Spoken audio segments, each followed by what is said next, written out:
Hello bachcho, let's see this question. This question says water is pumped into a horizontal capillary tube with an internal diameter of d equal to 2 mm so that the column h equal to 10 cm long is formed. How many milligram of water will flow out the tube if it is placed vertically?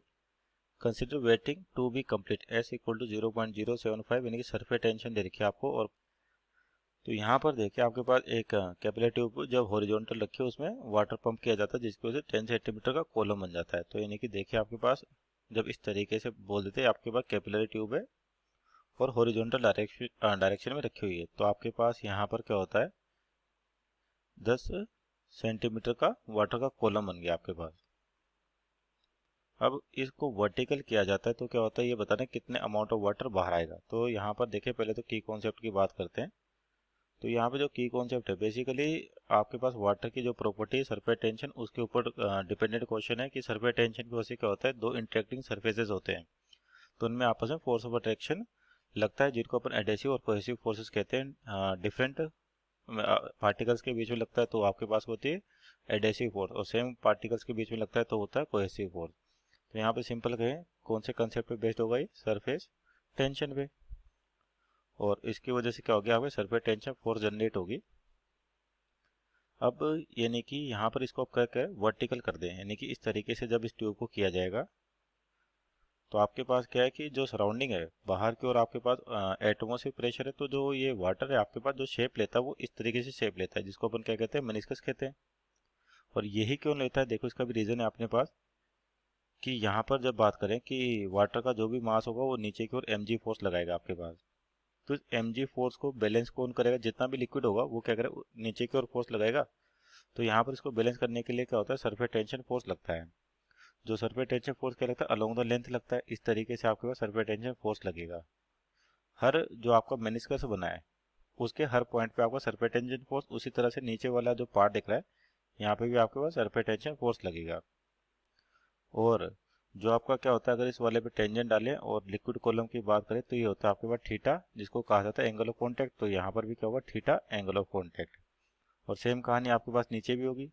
अब देखिए ये जो surface tension force लगता है यानी कि F S कहें इसको सरफेस टेंशन फोर्स, तो ये आपका अगर ढंग से देखें किस तरह से होगा रियलिटी में जो मेनिस्कस है वो अगर प्योर ग्लास वाटर की बात कर रखी है और वेटिंग कंप्लीट किया रखा है तो आपका जो मेनिस्कस है परफेक्ट हेमिस्फीयर बनता है। तो यानी कि इस तरीके से जैसे आपके पास कि जो फोर्स लग रहा है क्या इसको देखें आपके पास जैसे ये मेनिस्कस बना आपके पास तो ऊपर से देखेंगे तो आपके पास ये सर्कुलर पार्ट दिखाई देगा ऐसे।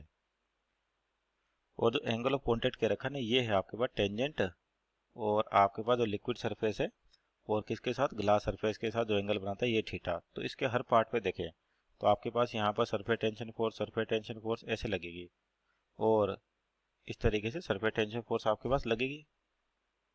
और सरफेस टेंशन फोर्स क्या होती है अलोंग द लेंथ लगती है आपके पास इस तरीके से। तो अगर इसका डायमीटर डी दे रखा है तो इसकी रेडियस कितनी हो जाएगी आपके पास आर की वैल्यू हो जाएगी 2 mm है तो 1 mm। तो 1 mm को लिख सकते हैं अपन 1 इंटू 10⁻³ मीटर।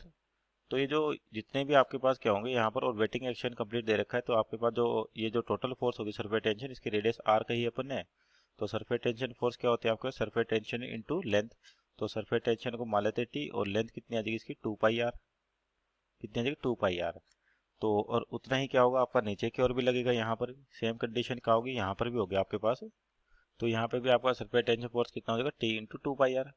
तो यानी कि जो टोटल सरफेस टेंशन फोर्स लग रहा है T 2πr plus T 2πr तो कितना हो जाएगा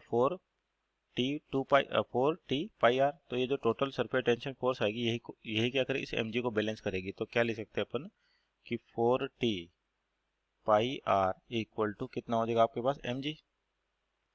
और यहाँ पे जो वेटिंग एक्शन कंप्लीट है इसका मतलब जो थीटा की वैल्यू है आपके पास दिख रही है परफेक्ट हेमिस्फीयर बनता है तो आपका जो परफेक्ट हेमिस्फीयर है कुछ इस टाइप से दिखाई देता है। तो एंगल ऑफ कॉन्टैक्ट का होता है आपके पास 0 हो जाता है।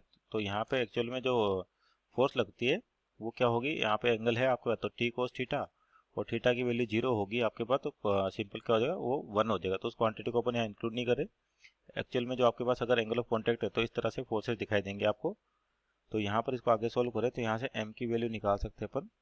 ये कितना हो जाएगा 4t πr/g। तो यहाँ पर अपन इसकी वैल्यूज रखें तो 4 और t की वैल्यू दे रखी है आपको 0.075 और पाई की वैल्यू क्या रखा 22/7 इंटू आर यानी कि 1 इंटू 10⁻³ और जी की वैल्यू आपके पास मान लेते हैं अप्रोक्सीमेटली 10। तो ये वो मास है जब आपके पास वर्टिकल कंडीशन में यानी कि इन वर्टिकल कंडीशन ये आपके पास मास हो गया। और अब का इनिशियल मास लिखिए यहाँ पर कि जो आपके पास वाटर है उसका इनिशियल मास कितना होगा। इनिशियल मास मान लेते हैं इसको कहते हैं अपन m नॉट। तो मास क्या होता है डेंसिटी इंटू वॉल्यूम। तो डेंसिटी तो और वॉल्यूम क्या हो जाएगा आपके पास। यहाँ पे देखिए इनिशियल मास की लेंथ दे रखी है अपने को टोटल 10 सेंटीमीटर और इसकी रेडियस दे रखी है। तो इसका एरिया क्या ले सकते हैं अपन पाई आर स्क्वायर।